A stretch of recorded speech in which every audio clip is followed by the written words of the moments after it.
কিয়ামতের দিন আবু জেহেলে আল্লাহর কোর্টে একটা অভিযোগ দায়ের করবে, কইবা আল্লাহ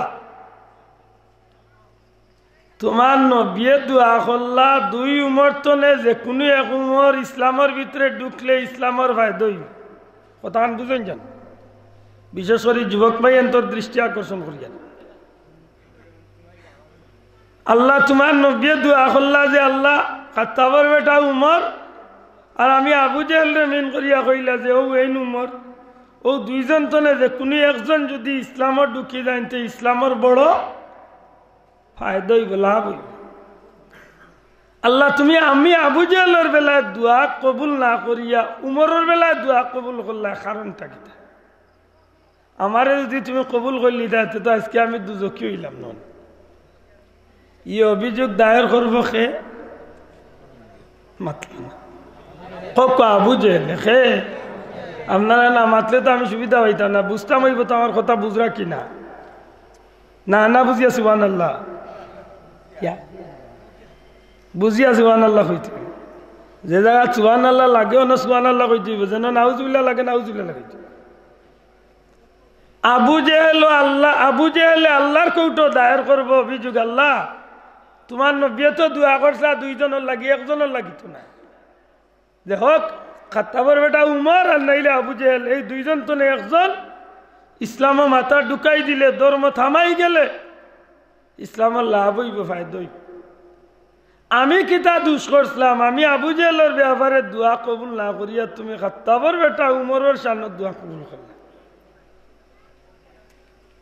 আল্লাহর জবাব জানা নাই তো মাত্তা নাই, আল্লাহর জানা নাই। আল্লাহ তো অন্তর্যামী সামিউন বাসির না কি দেওয়া সাহ ই আল্লাহ মানুষের মনের খবর জানোই না তো না জানোই জানোই জানোই। আল্লাহ কইবা ও আবু জেহেল আমার নবী দোয়া করছেন তোমার আর উমরের উদ্দেশ্য করিয়া, তুমি কইরা যে তোমার বেলায় দোয়া কবুল না করিয়া খেনে তান বেলায় দোয়া কবুল করলাম। জগতের কেউ জানক না জানক আমি আল্লাহ জানি তোমার অন্তরের খবর আর খাত্তাবর বেটা উমরের অন্তরের খবর।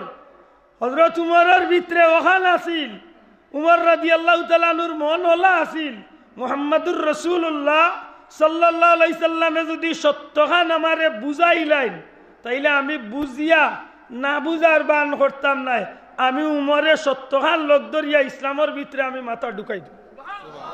বড় করে কইয়া সুবহানাল্লাহ।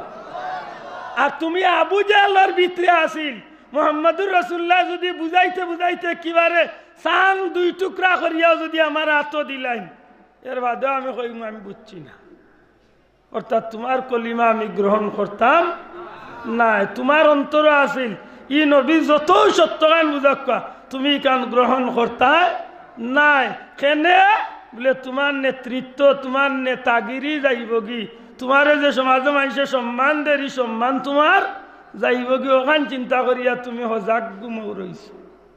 ও আরো করে লাগাইলাম হজাক গুম বুঝছেন মাথা নাই হজাক গুম বুঝেননি। একজন মানুষ যদি 15 রাত করে যা করি এর বাদে যদি ঘুমায় ই বেটারে ঘুম তো নে তুলতে কয়দিন লাগবো?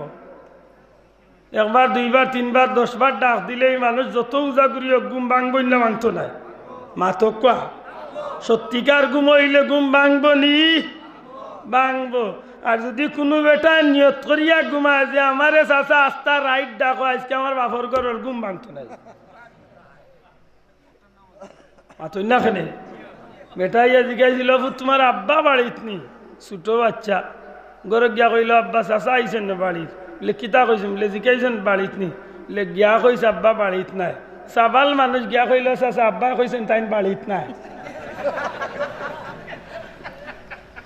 জেলা বুঝছে ওখান বুঝছি গিয়া কইল চাচা আব্বা কইছেন তাই বাড়িত নাই।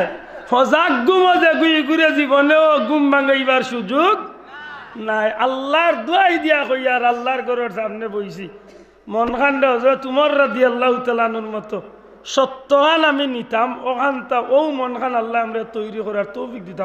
আমিন। বড় করে আমিন।